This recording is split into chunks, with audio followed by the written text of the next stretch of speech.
Have you ever wondered what holds a society together?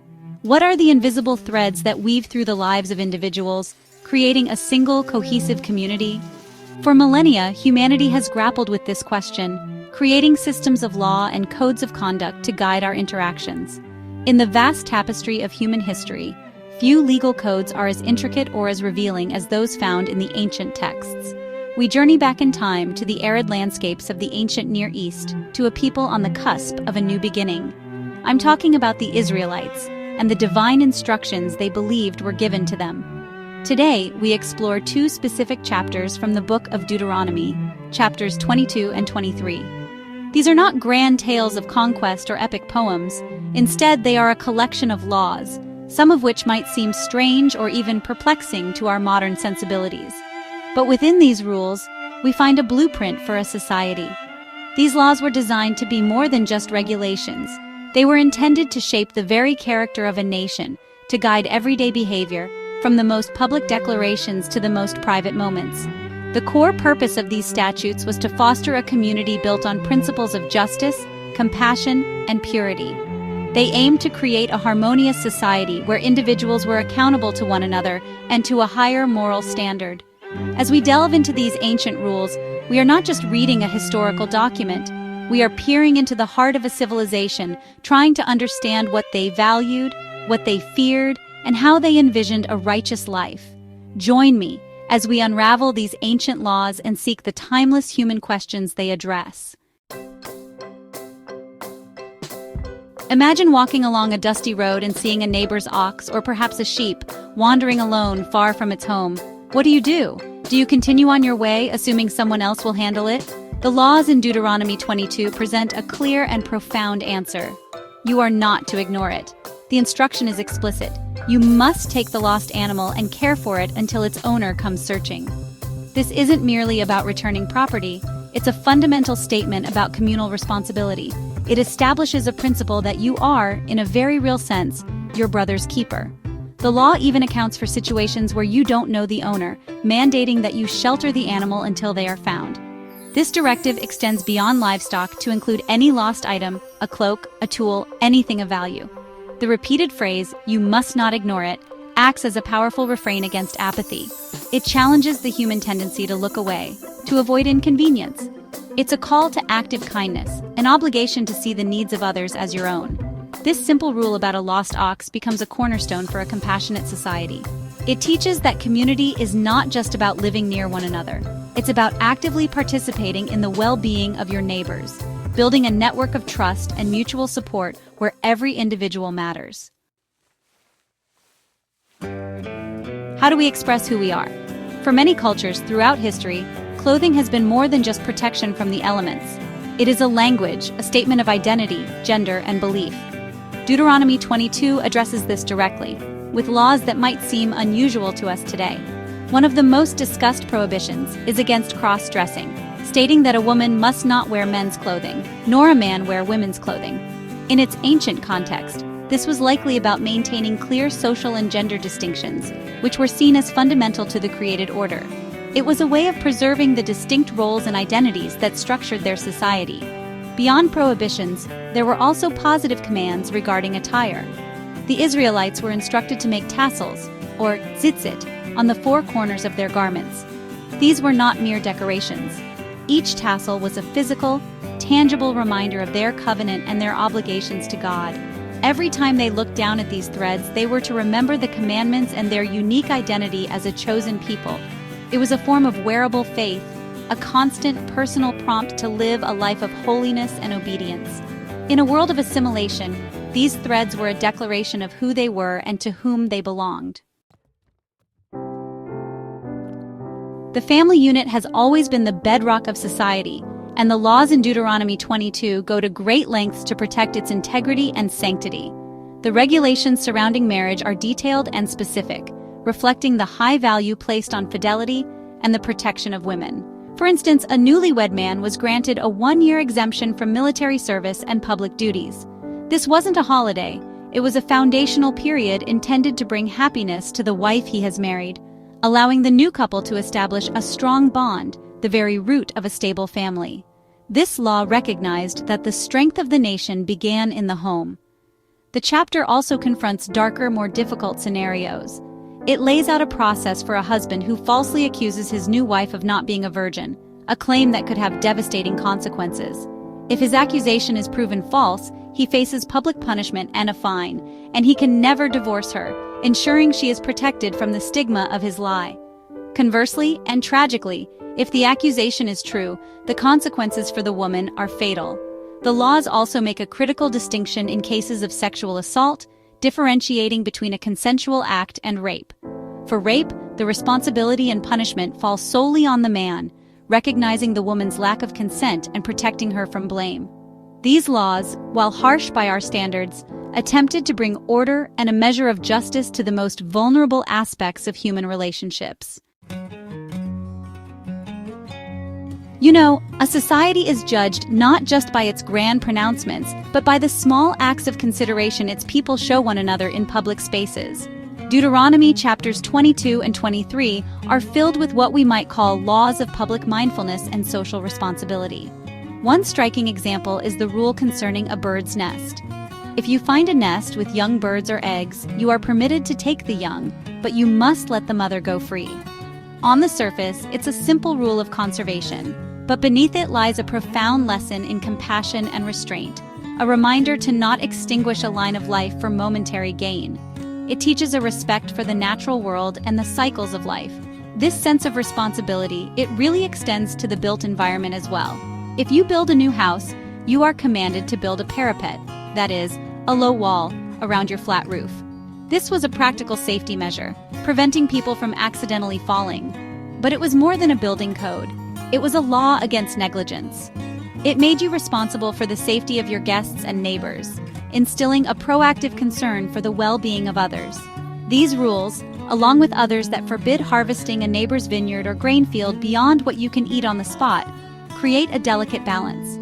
They allow for generosity and sustenance for the passing traveler, but draw a firm line against theft, weaving a fabric of respect for property and for life itself. Who belongs? This is, honestly, one of the most fundamental questions any community must answer. Chapter 23 of Deuteronomy directly addresses the composition of the assembly of the Lord, which was the formal, religious, and civic body of Israel. The rules for inclusion and exclusion are, well, quite stark and specific. They reflect a deep concern for maintaining the ritual, ethnic, and spiritual purity of the community. For example, men who were emasculated or eunuchs were excluded. In the ancient world, this was often associated with pagan cultic practices, and their exclusion was a way of separating Israelite worship from that of their neighbors. The lines of exclusion were also drawn along ancestral lines, born from historical conflicts and perceived moral failings. Ammonites and Moabites were barred from entering the assembly, even to the 10th generation. This exclusion was traced back to their lack of hospitality and their opposition to the Israelites during their journey from Egypt. It was a long-held national memory embedded into law. However, the chapter also shows a path for inclusion. Edomites descended from Jacob's brother Esau, and Egyptians were treated differently. Their third-generation descendants could be admitted. This acknowledged a shared history, however complicated, and offered a future possibility of integration, demonstrating that the boundaries of the community, while firm, were not entirely impermeable.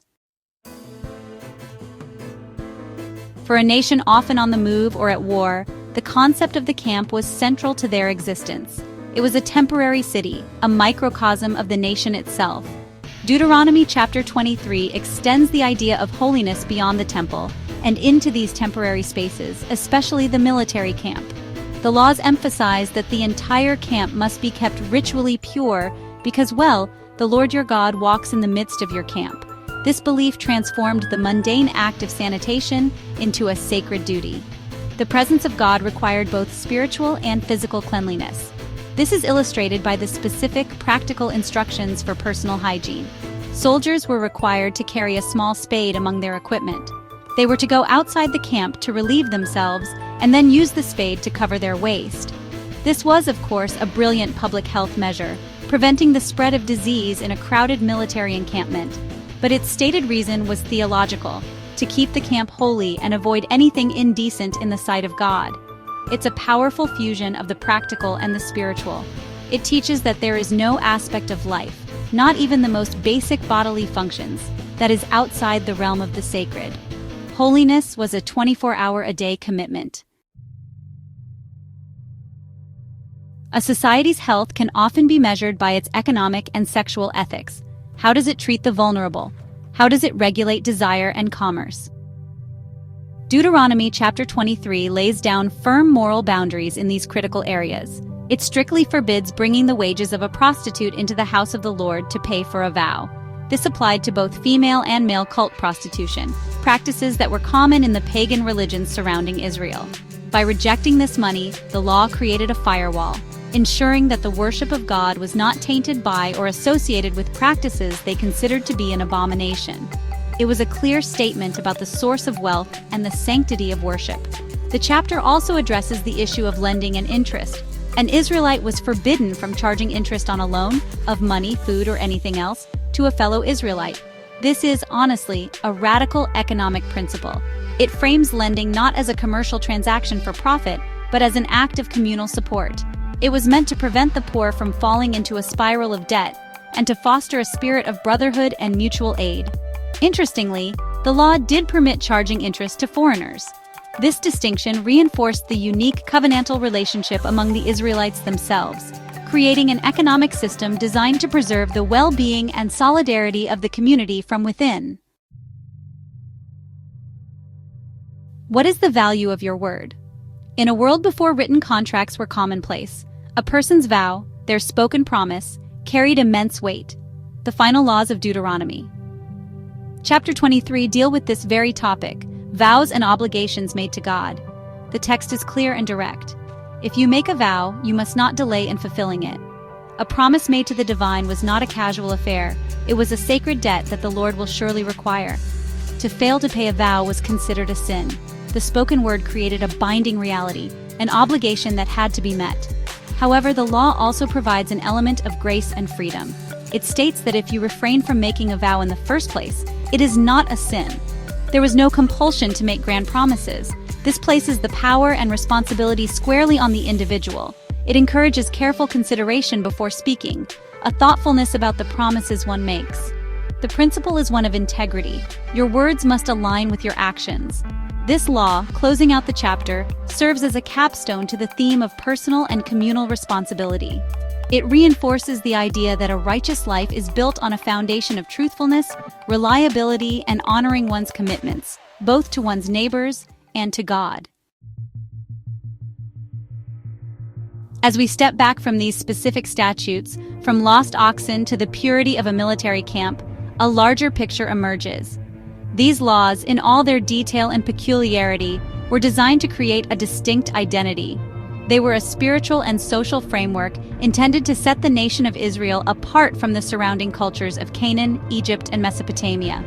They were a constant daily reminder of a unique covenant, a different way of seeing the world, and a different way of living in it.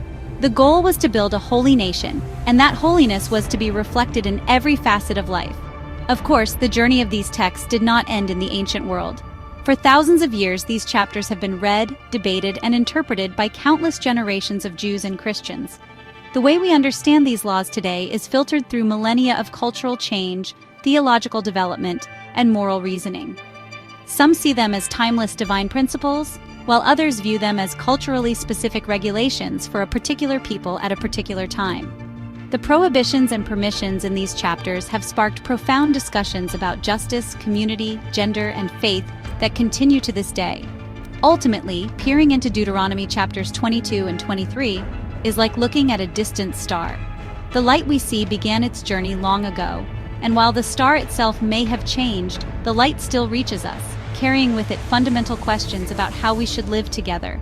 They challenge us to consider the foundations of our own societies, the spoken and unspoken rules we live by, and what it truly means to build a just and compassionate community. The ancient words may be quiet, but their echo is undeniable.